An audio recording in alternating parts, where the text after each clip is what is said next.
Here's William Lane Craig talking about atheism. Who am I? Why am I here? Where am I going?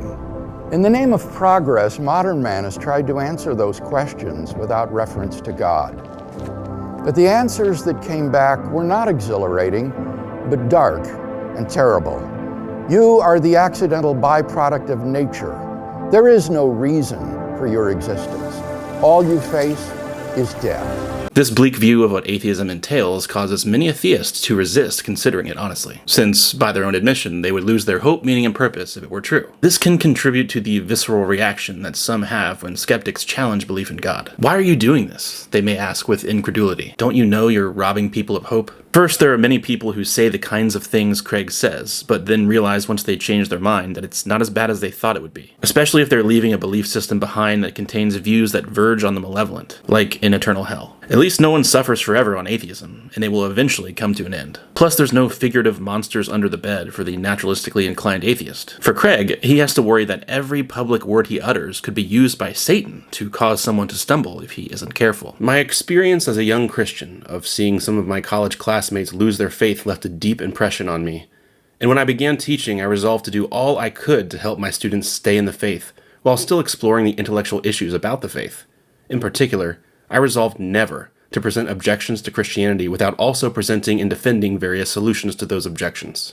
One of my colleagues who did not follow this method was causing some concern among certain Christian students in his classes.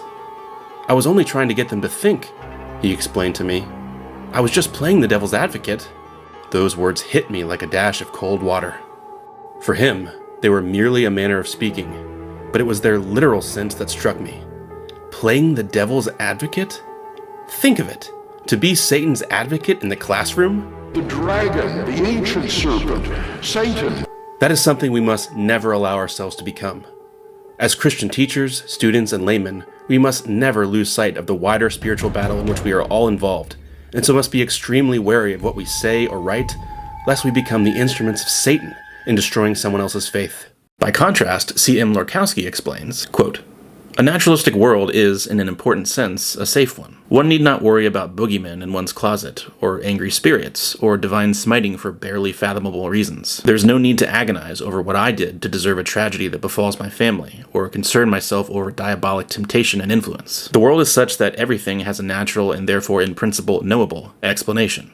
End quote. Whether or not you agree that this is as comforting as theism would be, hopefully you can see that naturalism isn't completely devoid of benefits. Plus, it's not at all clear what's supposed to be so intrinsically depressing about not having a purpose imposed on you from the outside. If that should make us sad, then, analogically speaking, God should be very sad as well. And it could be argued that death's finality imbues life with more meaning. Beyond that, though, what if there are certain individuals who discover that being an atheist does make them miserable? If they don't have any moral qualms with trying to cultivate a belief in themselves that they don't think is true through intentional action, then I personally have no problem with them doing that, provided that they don't become dogmatists and weaponize whatever newfound beliefs they arrive at against others. Remember how those beliefs were formed, after all. Moving past the individual level, though, in the bigger picture, many of us think that humanity should aim for having true beliefs rather than just pragmatic ones. It's one thing to be fine with exceptions in individual cases, but it's quite another to adopt the position that because some view X seems pragmatic, that we should all adopt it irrespective of truth-oriented considerations, or refrain from arguing against it for the sake of the psychological distress it may cause some. Why think that humanity can't handle the truth in the long run? From where I'm sitting, we're incredibly adaptive, and the data doesn't bear out the idea that citizens of countries with higher numbers of atheists live in a constant state of existential despair. Finally, to those who are starting to think atheism makes the most sense of the world, but know that letting go of the God belief will be painful, why not be a hopeful atheist? What's wrong with affirming atheism as a position, and hoping you're wrong about it? Especially if you come to think that universalist versions of theism are the only ones that make any sense. This is a position I find myself in, so maybe thinking about it like this could help you.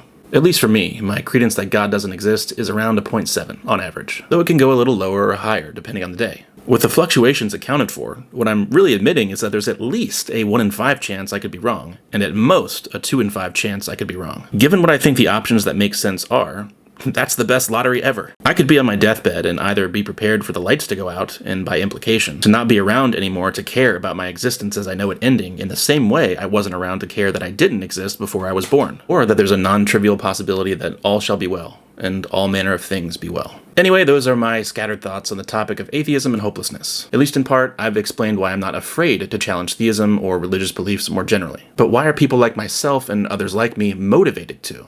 Tap this video next to me and I'll explain.